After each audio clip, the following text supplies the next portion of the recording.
If there's one thing I always want to know about an action-adventure game, it's does it have dodge roll? There's just something about repeatedly rolling across a game map, even though I know it's not going to get me there any faster, or narrowly escaping death one somersault at a time in a boss fight, that just really does it for me. I'm pleased to report Arietta of Spirits does indeed have a dodge roll. Arietta of Spirits is a story-focused adventure game by Third Spirit, where you play as 12-year-old Arietta, who along with her mum and dad, is visiting her grandma's cabin for the first time since her grandma passed away 1 year ago.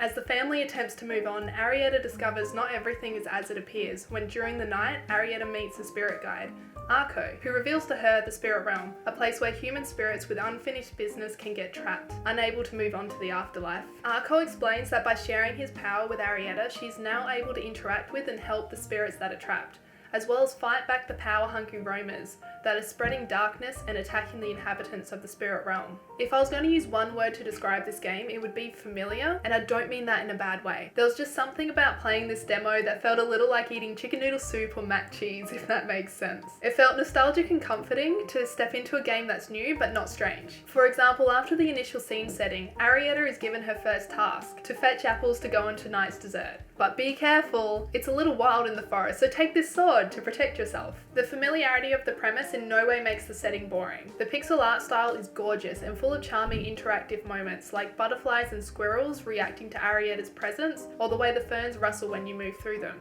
Arietta even has an idle animation, which is a beautiful throwback to retro games. In contrast to the retro feel, the music sets itself apart from this vibe by avoiding the chiptune soundscape, and the piano-based score is calming and immersive. There is a prevailing sense of sadness about the game as Arietta processes the grief of her grandma passing away, but there's also this feeling of peace and resolve as she helps spirits move on and begins to understand the spirit realm and its inhabitants. The combat showcased in the demo is simple and requires a focus on timing, as Arietta can't swing continuously, and positioning, which I had trouble with because I kept accidentally walking into enemies. This could be because I have less experience with a keyboard, but the game will have full controller support with remapping available. I liked that there's a kind of proximity sensor for enemies where the health would pop up on screen, because I could use the health information to prioritize my attacks as well as preempt any enemy that I wasn't currently in attacking range of. Enemies encountered so far also telegraph their attacks orally and visually, making the combat flow really nicely between evading and attacking. All enemy placements are made by hand as well, which really helps with that sense of world building,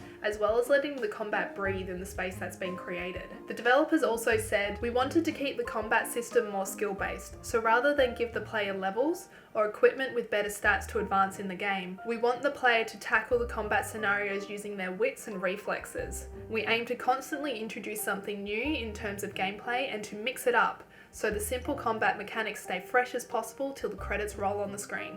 By the end of the demo, Arietta of Spirits leaves you with a solid understanding of what it's about, and a few questions about what Arietta may face in the future. There are links in the description below if you would like to follow along with development or check the demo out for yourself. It is due for release on PC sometime in 2020, with hopefully a console release in the future. If you give the demo a shot, please let me know what you think in the comments. I'd love to hear your thoughts. Don't forget to hit subscribe if you'd like to see more. I also put up Let's Plays every Wednesday. Thanks for watching. Bye.